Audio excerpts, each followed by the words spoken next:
الحمد للہ رب العالمین والعاقبۃ للمتقین والصلاۃ والسلام علی سید المرسلین اما بعد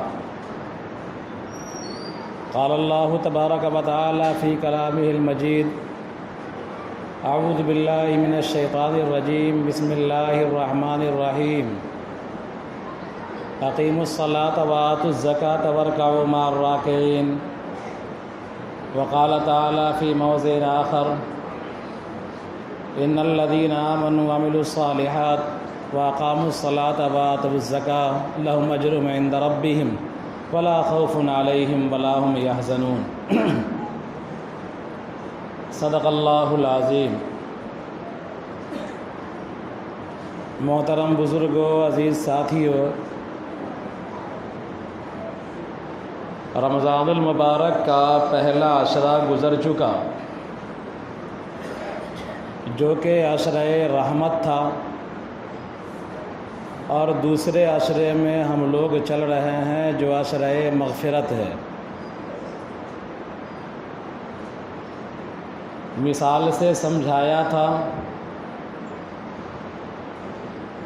کہ دھول دھکر جھاڑنے سے یا کھنگالنے سے صاف ہو جاتا ہے، لیکن جو میل کچیل ہے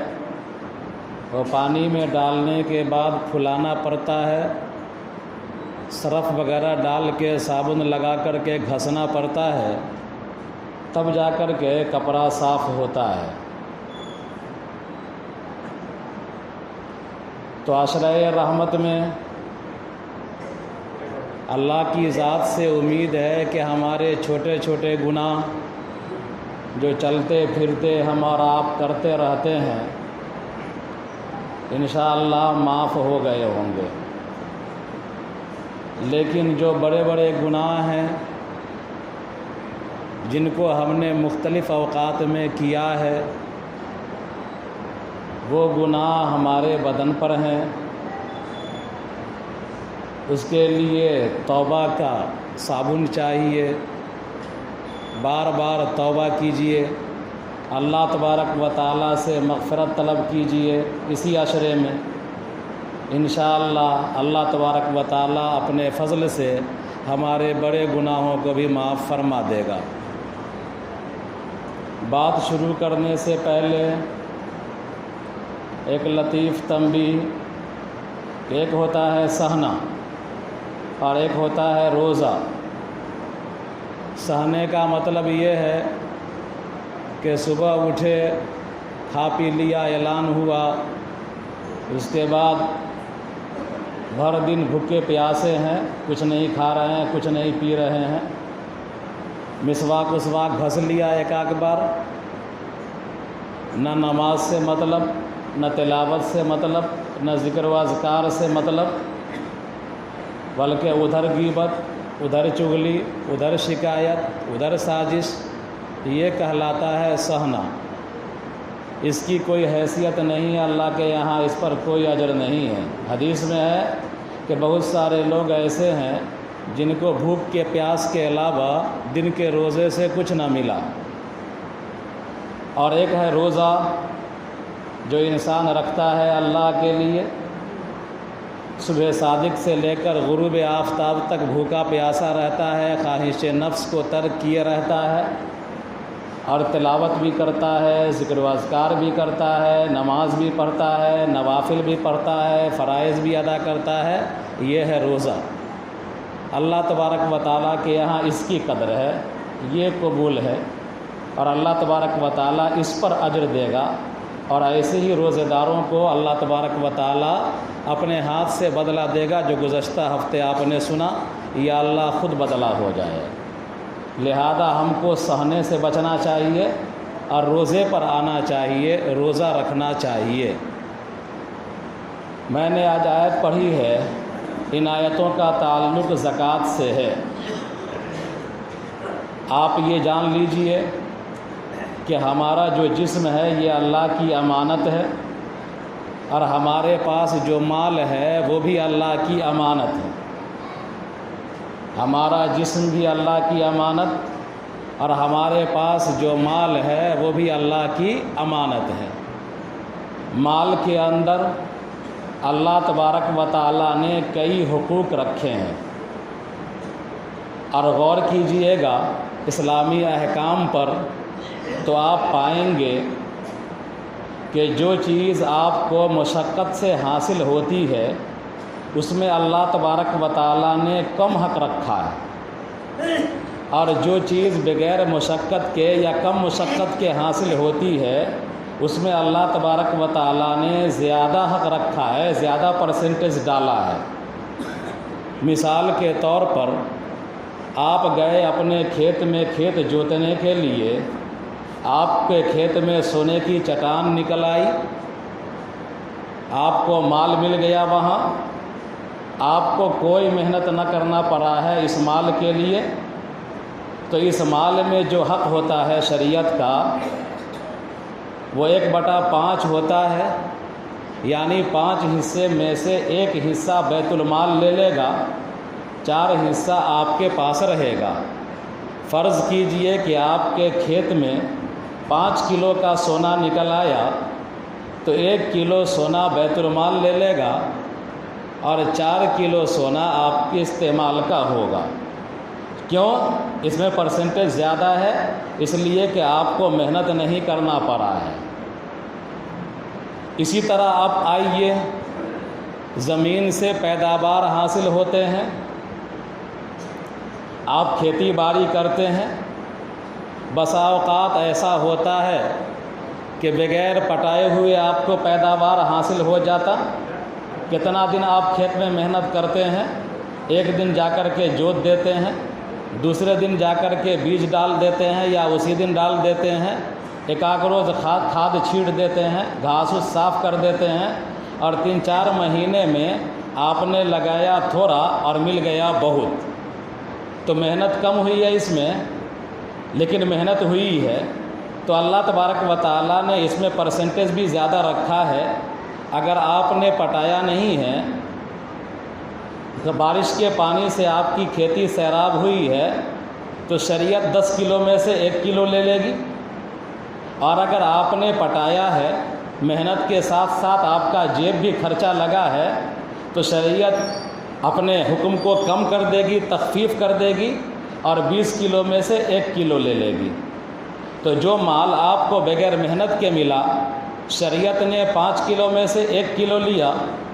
جو مال پیداوار کی شکل میں ہوا اور آپ کو صرف تھوڑا محنت کرنا پڑا، پیسہ خرچہ نہ ہوا پٹانے میں، تو اس میں شریعت نے 10 کلو میں سے 1 کلو لیا، لیکن اس کے بعد جس میں آپ کی محنت بھی لگی اور ساتھ میں سرمایہ بھی خرچ ہوا پٹانے اٹھانے میں، اس میں شریعت نے تخفیف کر دیا کہ 20 کلو میں سے 1 کلو، جس کو عشر کہتے ہیں، نصف عشر کہتے ہیں۔ اس کے بعد ایک مال وہ ہوتا ہے جو دن رات آپ اکٹھا کرتے ہیں، کاروبار کی شکل میں، تجارت کی شکل میں، یا بھر دن مزدوری کرتے ہیں تو مزدوری کی شکل میں، ملازمت کرتے ہیں 8 گھنٹہ ڈیوٹی کرتے ہیں تو اس ڈیوٹی کی شکل میں۔ تو یہ مال جو حاصل ہوتا ہے اس میں زیادہ محنت ہے آپ کا، اور زیادہ دماغ بھی لگتا ہے، جسم بھی لگتا ہے، زیادہ مشقت اٹھانی پڑتی ہے، تو اللہ تبارک و تعالیٰ نے اس مال میں اور تخفیف کر دیا ہے۔ جان ہماری اللہ کی دی ہوئی، مال سب چاہے زمین سے ملے، پیداوار میں ملے، یا تجارت کے ذریعے سے ملے، سارا مال ملازمت کے ذریعے سے ملے، سارا مال اللہ تعالیٰ کا ہے۔ لیکن یہ مال جو ہم آپ اکٹھا کرتے ہیں تجارت کے ذریعے سے یا ملازمت کے ذریعے سے، اس میں ہم کو محنت بھی کرنا پڑتا ہے، مشقت بھی اٹھانا پڑتا ہے، تو اس مال میں شریعت نے اور تخفیف کر دیا کہ بھائی چلو 40 روپے میں 1 روپے، اگر کما کر کے 40 کلو چاندی اکٹھا کرتا ہے تو 1 کلو لے لو، اگر کما کر کے 40 کلو سونا اکٹھا کرتا ہے تو 1 کلو لے لو، اور وہ بھی اس کے لیے قید بھی لگا دیے، اس کو اس شکل کو زکوٰۃ کہا جاتا ہے۔ لغت کے اعتبار سے سب کو زکوٰۃ کہیں گے، زمین سے دفینے کی شکل میں جو ہوا ملا مال، اور 5 حصے میں سے 1 حصہ شریعت نے لیا، وہ بھی ایک طرح سے زکوٰۃ ہے، پیداوار میں 10 کلو میں سے 1 کلو جو لیا گیا شریعت نے لیا، یا 20 کلو میں سے 1 کلو لیا وہ بھی زکوٰۃ ہے، اور یہ مال جو 40 کلو میں سے 1 کلو یا 40 روپے میں سے 1 روپے ہم ادا کریں گے یہ بھی زکوٰۃ ہی ہے۔ بہرحال زکوٰۃ کی فرضیت سن 2 ہجری میں ہوئی،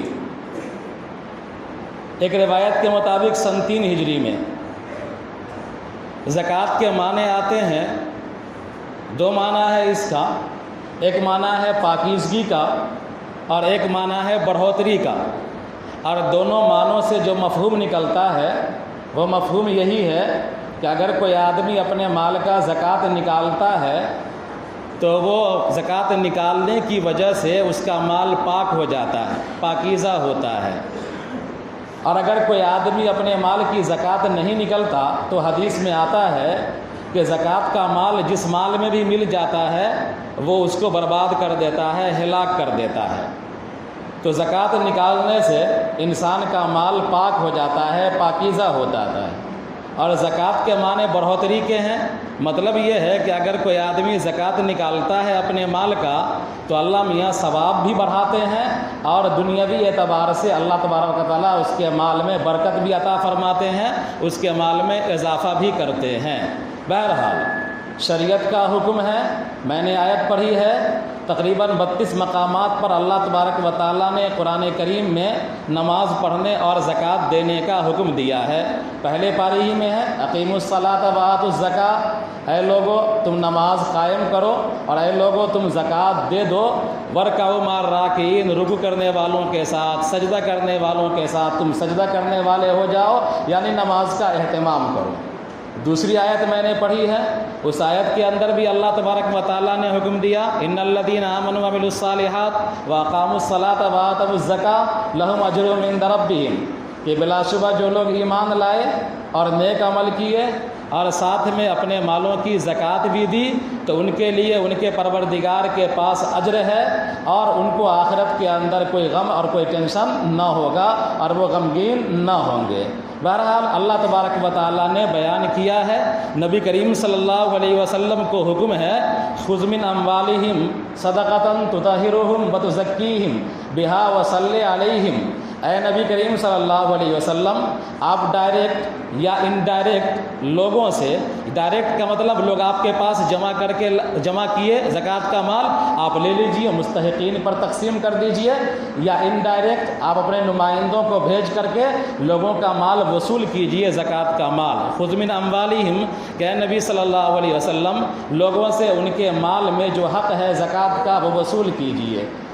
صدقۃ تطہرہم، اور یہ آپ کا وصول کرنا ان کو پاک کرے گا، آپ ان کو پاک کیجئے، یعنی دل کے اندر جو مال کا میل بیٹھ جاتا ہے زکوٰۃ نہ نکالنے کی وجہ سے، بخالت جو آتی ہے، اے نبی کریم صلی اللہ علیہ وسلم زکوٰۃ کا مال وصول کر کے ان کے دل کو پاک کیجئے، ان کا تزکیہ کیجئے، وتصلی علیہم، اور ان کے لیے آپ دعا کر دیجئے، جو لوگ زکوٰۃ کا مال خوش دلی سے ادا کریں ان کے لیے آپ دعا کر دیجئے، ان الصلاۃ کا سکن لہم، کہ بلا شبہ آپ کی دعا ان کے لیے اطمینان قلبی کا ذریعہ ہو جائے گی کہ نبی کی دعا ہم کو مل گئی ہے۔ بہرحال اگر کوئی آدمی زکوٰۃ ادا کرتا ہے اور خوش دلی سے ادا کرتا ہے، اللہ کا حق جان کر کے ادا کرتا ہے، مستحقین کو پہچان کر کے حق ادا کرتا ہے، تو اس کو اللہ تبارک و تعالیٰ کی رضامندی تو ملے گی، اللہ تعالیٰ خوش ہوگا ہی، اور ساتھ میں نبی کریم صلی اللہ علیہ وسلم کی دعا ملنے کا بھی امکان ہے، اس لیے کہ ہمارے اعمال نبی کریم صلی اللہ علیہ وسلم کے پاس پہنچائے جاتے ہیں۔ ہفتے میں بندوں کے تمام مومنین کے اعمال روضہ اطہر پر فرشتے پہنچاتے ہیں، حضور کے سامنے ہمارے اعمال پیش کیے جاتے ہیں۔ تو بہرحال تو زکوٰۃ کی بڑی اہمیت ہے، اسلام کے ارکانوں میں سے ایک رکن ہے۔ اگر کوئی آدمی زکوٰۃ ادا نہیں کرتا ہے تو قرآن کے اندر سخت وعید بیان کی گئی ہے کہ اگر کوئی آدمی استطاعت کے باوجود زکوٰۃ ادا نہیں کرتا، مال کنز کر کے رکھتا ہے، جمع کر کے رکھتا ہے، بینک میں سینت کر کے رکھتا ہے، یا پیٹی میں تہ لگا کر کے رکھتا ہے، تو والذین یکنزون الذھب والفضہ، کہ جو لوگ زکوٰۃ کا مال ادا نہیں کرتے، سونا چاندی کنز کر کے رکھتے ہیں، اکٹھا کرتے ہیں اور اللہ کے راستے میں خرچہ نہیں کرتے، زکوٰۃ ادا نہیں کرتے،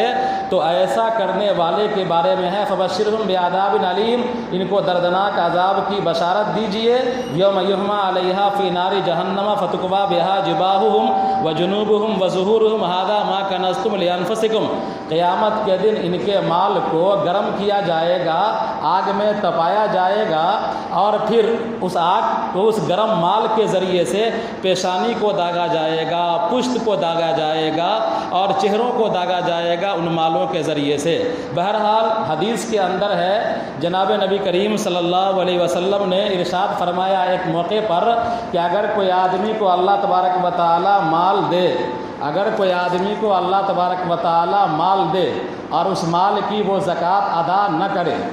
اگر کوئی آدمی کو اللہ تبارک و تعالی مال دے اور اس مال کی وہ زکوٰۃ ادا نہ کرے، تو قیامت کے دن اللہ تبارک و تعالی اس کے مال کو سانپ کی شکل دے گا اور اس سانپ کو گردن میں لپیٹ دیا جائے گا، اور وہ سانپ اس کے دونوں باچھے کو، یہ جو باچھا ہوتا ہے اس باچھے کو پکڑ کر کے کہے گا انا مالکا و انا کنزکا، کہ میں تیرا مال ہوں اور میں تیرا خزانہ ہوں۔ بہرحال تو زکوٰۃ اسلام کے ارکان میں سے ایک اہم رکن ہے،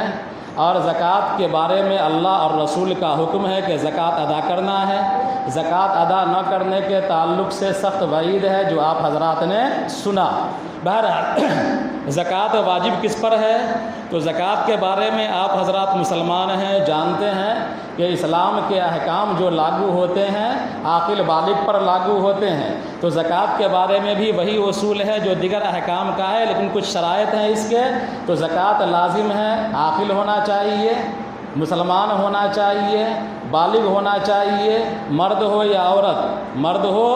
تو بھی اور عورت ہو تو بھی۔ تو زکوٰۃ مسلمان پر، عاقل پر، بالغ پر، صاحب نصاب پر۔ صاحب نصاب کا مطلب جس کے پاس 52.5 تولہ چاندی یا 7.5 تولہ سونا، آج کے موجودہ زمانے کے اعتبار سے 612 گرام تقریباً چاندی اور 87 گرام سونے کا مالک ہو،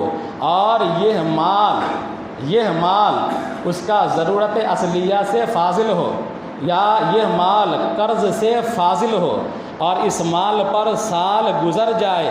اس مال پر سال گزر جائے، قرض سے بھی فاضل ہونا چاہیے، ضرورت اصلیہ سے بھی فاضل ہونا چاہیے۔ اگر ہمارے پاس اتنا مال ہے اور سال گزر جا رہا ہے، 87 گرام سونا یا 612 گرام چاندی یا ان دونوں کے برابر نقد روپے یا دیگر اسباب، دیگر سامان اگر ہمارے پاس ہیں اور سال گزر جاتا ہے تو ہم پر زکوٰۃ لازم ہو جائے گی۔ آج کے موجودہ وزن کے اعتبار سے، کل پرسوں کے ریٹ کے اعتبار سے، اگر کسی آدمی کے پاس تقریباً 45,000 روپے کی مالیت، 45,000 روپیہ اکاؤنٹ میں ہے، یا 45,000 روپیہ کیش میں ہے، یا 45,000 روپے کا سامان ہے ایکسٹرا، جو سامان اس کے ضرورت اصلیہ سے زائد ہے اور وہ قرض میں ڈوبا ہوا نہیں ہے، اور یہ 45,000 روپیہ بچا ہوا ہے، سال گزر چکا ہے، تو اس آدمی پر زکوٰۃ لازم ہے آج کے ڈیٹ میں۔ لہذا ایسے آدمی کو زکوٰۃ نکالنا چاہیے۔ یہ سونے چاندی، اگر سونے سے نصاب پورا ہو جاتا ہے تو سونے سے نکالا جاتا ہے، چاندی سے نصاب پورا ہو جاتا ہے تو چاندی سے نکالا جاتا ہے۔ کسی کو اللہ تعالیٰ نے سونا دے رکھا ہے تو وہ اپنا حساب کر کے زکوٰۃ نکال دیتے ہیں، کسی کو اللہ تعالیٰ نے چاندی دے رکھا ہے اور نصاب کے بقدر ہے تو وہ حساب کر کے زکوٰۃ نکال دیتے ہیں۔ اگر کسی کے پاس نہ سونے کا نصاب پور رہا ہے اور نہ چاندی کا نصاب پور رہا ہے، اس صورت میں جو نصاب بنایا جائے گا وہ چاندی کے اعتبار سے بنایا جائے گا۔ میں نے جو آپ حضرات کے سامنے جو ریٹ بتلایا ہے تقریباً وہ چاندی کے اعتبار ہی سے ہے۔ شریعت یہ چاہتی ہے کہ زیادہ سے زیادہ آدمی زکوٰۃ دینے والے بنے، زکوٰۃ لینے والے کم بنے۔ شریعت یہ چاہتی ہے کہ زیادہ سے زیادہ آدمی زکوٰۃ دینے والے بنے، زکوٰۃ لینے والے کم بنے۔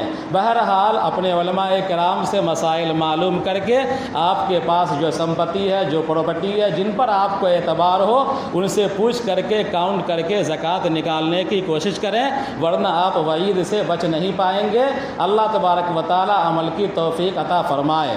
اسی طرح ایک حکم اس ماہ کے اختتام پر جو ہم سے وابستہ ہوتا ہے اور